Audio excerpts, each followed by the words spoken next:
You know that person who seems completely comfortable doing things alone? The one who goes to a cafe by themselves, travels solo, eats dinner quietly without scrolling through their phone every few seconds. Maybe that person is you, and maybe you've heard the comments before.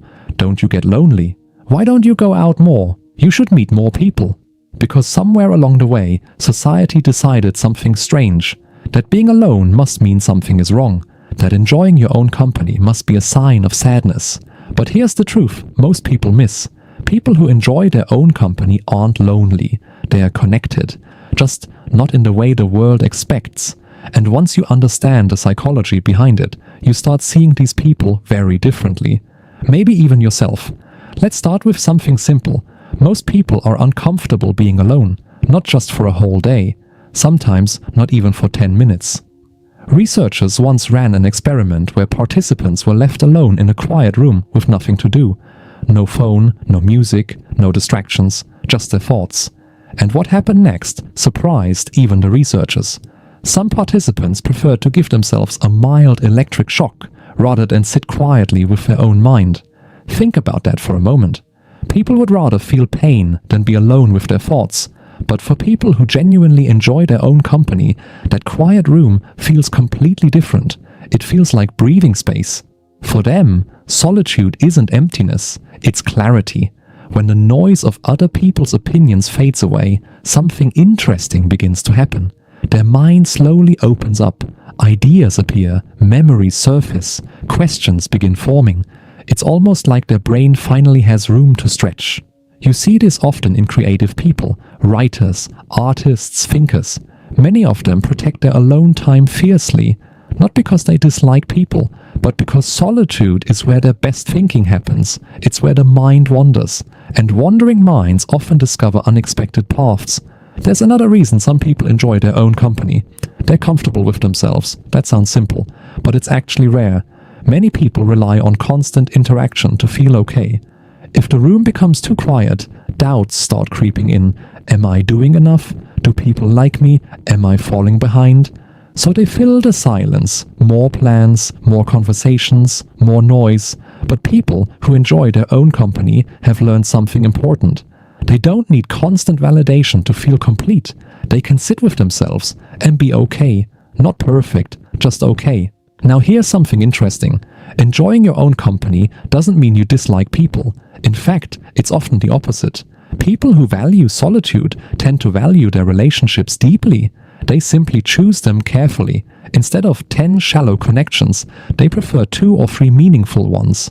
Conversations that actually matter. Moments that feel real. Because when you spend time alone, you start understanding your own energy. You begin noticing which people leave you feeling lighter and which ones leave you drained. And once you notice that difference, it's hard to ignore. So you become selective. Not cold, just intentional. But there's another side to this story, a quieter one. Sometimes people learn to enjoy their own company because life slowly teaches them to. Maybe they grew up feeling misunderstood. Maybe they spent years trying to fit into places that never quite felt right. So eventually, they turned inward. At first, it may have felt lonely, but over time, something changed. They discovered parts of themselves they had never noticed before. Their interests, their thoughts, their quiet joys. A favorite book on a rainy afternoon, a long walk with no destination, music playing softly while the world slows down, and slowly solitude stopped feeling like isolation. It started feeling like home. People like this often notice things others rush past. Small details, the way sunlight moves across a room in the evening, the calm of an early morning before the world wakes up, the quiet comfort of a familiar song. When you're constantly surrounded by noise, it's easy to miss these moments. But when you're comfortable alone, life becomes slower. And slower sometimes means richer. You experience things more fully, you think more deeply, you feel more honestly. There's also a quiet confidence in people who enjoy their own company. They don't panic when plans fall through. They don't feel empty when a weekend has no schedule. In fact, sometimes those moments become their favorite. An open day, no expectations, no pressure, just time. Time to think. Time to rest. Time to simply exist. In fact, sometimes those moments become their favorite. An open day, no expectations, no pressure. just time. Time to think, time to rest, time to simply exist. And in a world that constantly pushes people to stay busy, that kind of comfort with stillness is powerful. But let's be clear about something important. Enjoying your own company is not the same as hiding from the world. Healthy solitude feels peaceful. It recharges you. It makes you more present when you connect with others again. But if being alone feels heavy, if it comes from fear, pain, or exhaustion, that's something different. Because the goal isn't isolation.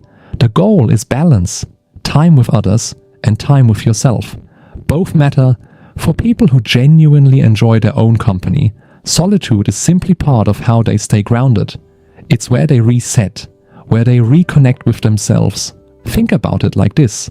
Most people spend their entire lives trying to understand others, their expectations, their reactions, their opinions. But people who enjoy solitude spend time understanding something else, their own mind, their own emotions, their own values.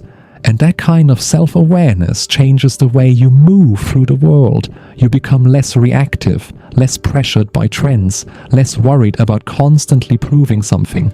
Because when you're comfortable with yourself, you stop chasing approval, you start choosing peace. And here's something beautiful about that. People who enjoy their own company often bring a different kind of energy into relationships. They're not there because they need someone to fill a void. They're there because they genuinely want to be.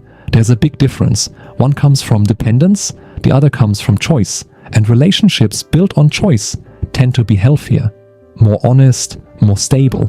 So if you're someone who genuinely enjoys spending time alone, if a quiet evening feels better than a crowded party, if your best thoughts appear when the world finally goes silent, there's nothing wrong with you. You're not antisocial. You're not strange. You're simply someone who knows how to be with themselves. And that is a skill many people spend their entire lives trying to learn. Now, I'm curious about you. Do you enjoy your own company? Or does being alone still feel uncomfortable sometimes?